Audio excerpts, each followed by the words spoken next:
What is going on, everyone? My name's Andy. Welcome back to another FPL video, and today I'm rating Fantasy Premier League Manager Drafts. I asked on Twitter for you to send me some drafts, and you definitely did. I had nearly 100 responses. And the idea isn't necessarily to go through them all and say they're just good or they're just bad, but to offer some thinking points if you're thinking of going for that strategy, that kind of play, or not going with maybe double Liverpool defence or Salah, whoever it might be. And I've also collected some stats from the squads I looked at as well. So I'll go through them first, and then I'll go through a couple of drafts. And let's just jump straight into it as soon as I've talked about our sponsor for today's video. Really pleased to say this video has been sponsored by fantasyfootballscout.co.uk, one of the best fantasy football sites out there. I've been using it for years. If you want to check it out, click the link in the description below. Their members area offers tons of content. You've got fixture tickers, player comparison tools. You can create custom tables to check out player stats. You got a rate my team function and loads more. So if you want to check it out, and I highly recommend you do, you won't regret it. The link is in the description below. So I thought I'd go through the stats first. I collected info from 95 teams, and obviously in the grand scheme of things, that's a pretty small sample size, but this is all from Twitter. And we sometimes see that a player in FPL is highly owned, but then no one's talking about them on Twitter, or vice versa. Maybe everyone, it feels like, if you're browsing your timeline, feels like they own a player, but you look at FPL and their ownership's really low. So I took 95 teams and just gone through some stats. So 82% own double Liverpool defence. I'm not too surprised about that. If anything, I thought it might be slightly higher. And I basically counted if they had Alisson plus one defender, that was double defence in my eyes.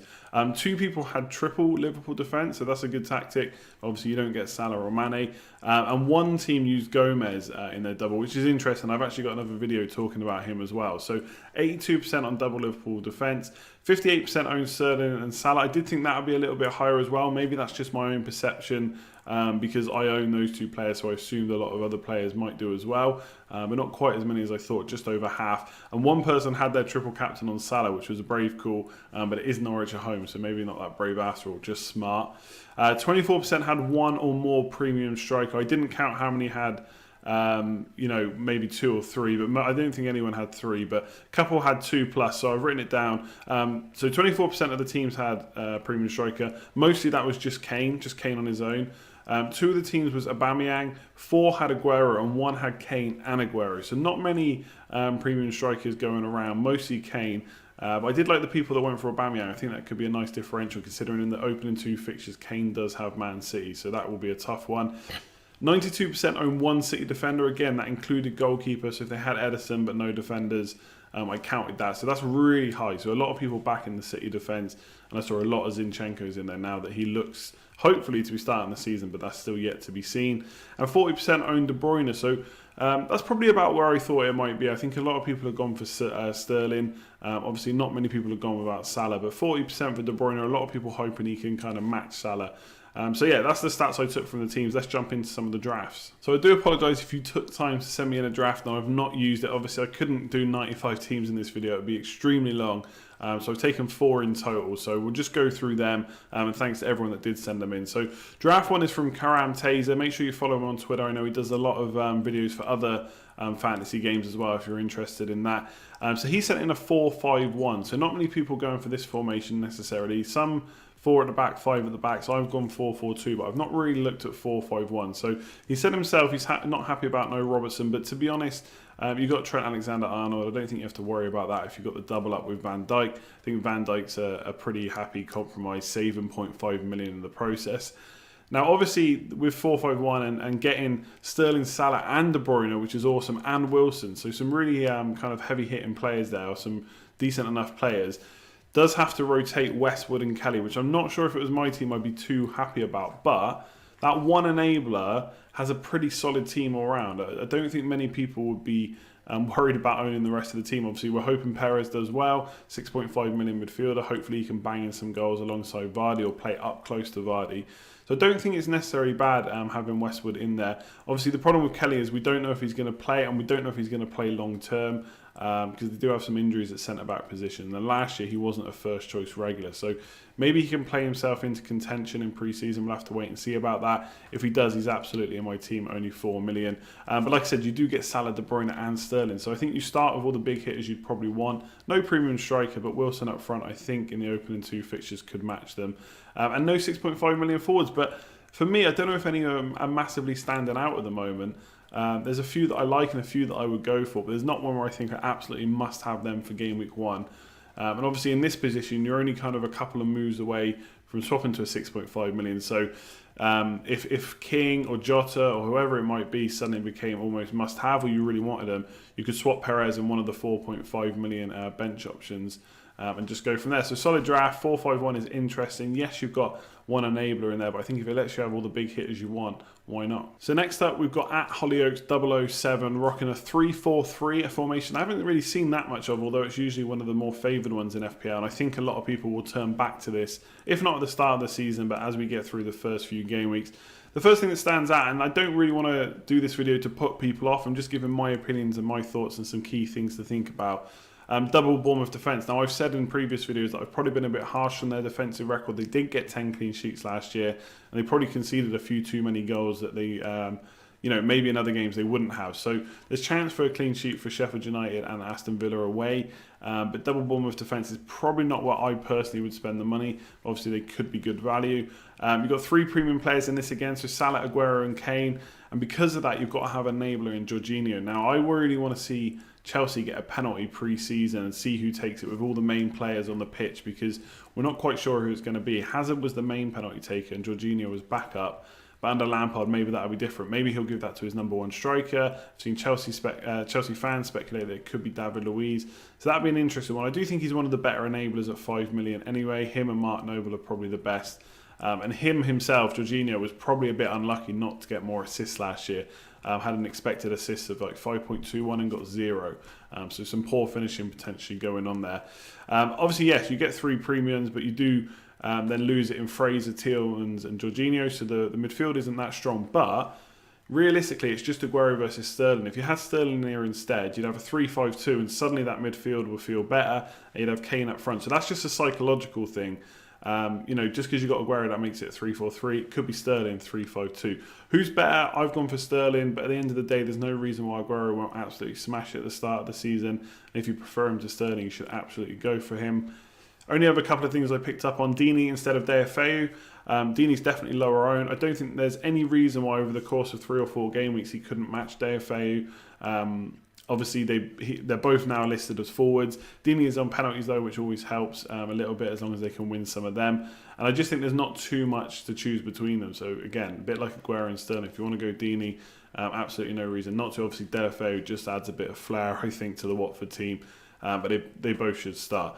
And the only other thing is goalkeeper rotation needed. So I used to play 4.5 million goalkeepers rotating all the time. I've stopped doing that now because 4.5 million keepers are good because they can keep clean sheets, but also they get save points when they don't.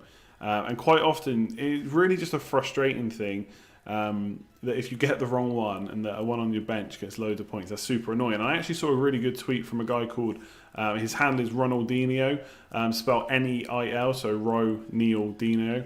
And he was basically saying one thing to try and do in FPL is take decisions out of your hands so you can have enough energy to make other decisions.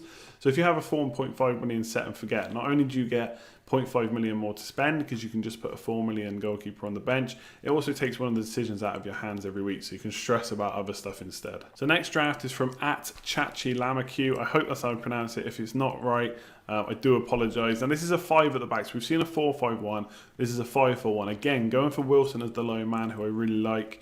But 5-4-1's a bit different. A lot of people spoke about it as soon as the game launched. I think most people have gone to at least a 4 at the back and some of 3. But I think this team looks pretty nice. Obviously, you've got double up central, so you've got double Liverpool defence, 1 Man City player, and you've got Laporte, who's probably the most nailed on, and double Everton defence, and Lloris in goal. So I think if you're going to do 5 at the back, you've got to do it properly. There's no point in having 4.5 million defenders in there, because if you're going for the value picks, it's got to be the more expensive guys at the better teams that you're hoping are going to get more points.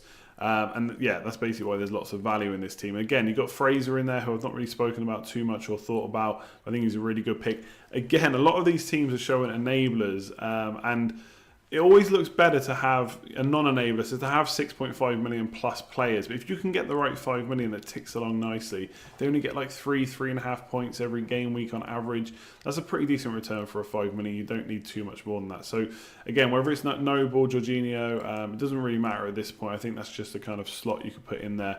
and just make a decision before game week 1. Again, got Salah and Sterling in there, so you got your 2 big hitters, you got your 2 captains. So I really like this overall. I think you've got your value at the back, you've got your safe captain choices in Sterling and Salah, you've got Wilson, who performed really well, points per game wise, better than players that are more expensive than him.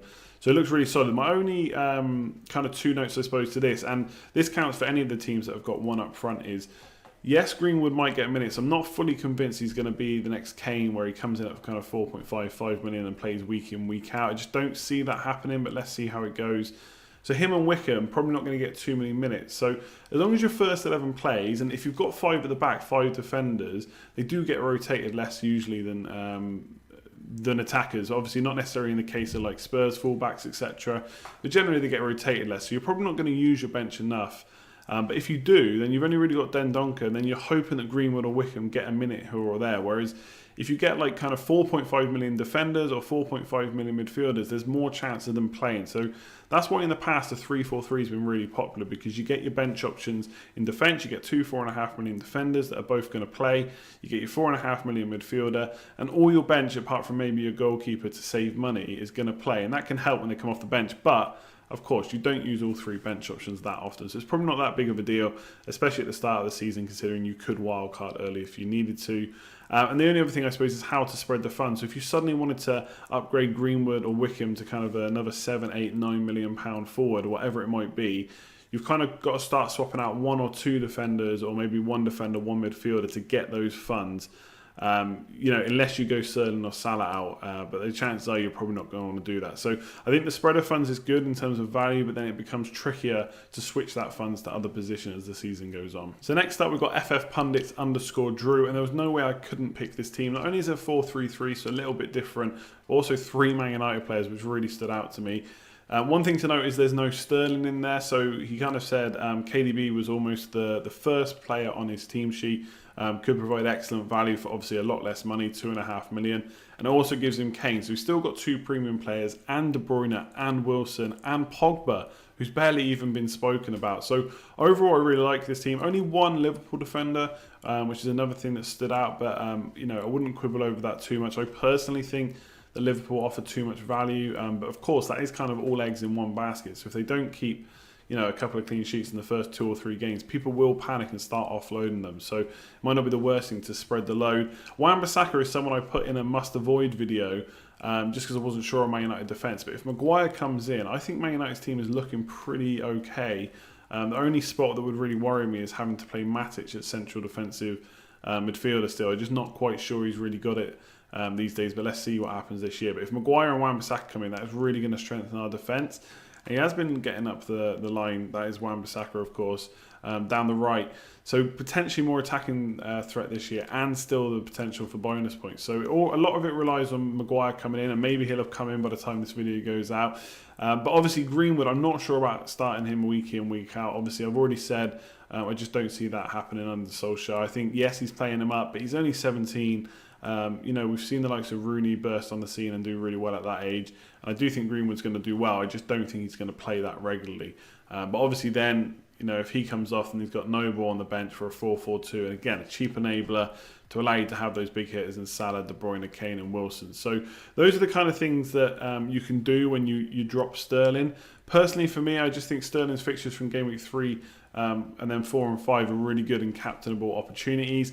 But if you're going to captain over Kane or Salah and you're happy with that, then there's no reason you necessarily need Sterling at all. And of course, these aren't set and forget teams. When you make them in game week 1, there's no reason that you have to leave them for the rest of the season. You can make transfers. So if you need Sterling in, you could swap Kane and De Bruyne for Sterling plus a cheaper forward, and then your quids in. So it's only 2 moves. So the thing I like about this team as well, it's only 2 moves to get that one big hitter if you need it. You can swap Kane to Aubameyang, Kane to Aguero. So there's a lot of flexibility in this team. Just not sure about playing Greenwood. So that's it for this video. Hopefully you enjoyed it. Let me know in the comments below what you thought. I've not really done a video like this before, and obviously I didn't want to just say yes, that was great, yes, that's not great, but give you something to think about in terms of spreading funds, players you have on the bench, whether you should go for Sterling, Salah, double Liverpool defence and all that stuff. If you did enjoy it, make sure to give it a like. That'll let me know that you enjoyed the content, and subscribe if you're new around here and hit that bell so you're notified for the next live stream and next video and all that stuff. There's loads of content already on the channel for pre-season. Go and check it out. Loads more to come. But until then, I will catch you next time. Cheers all.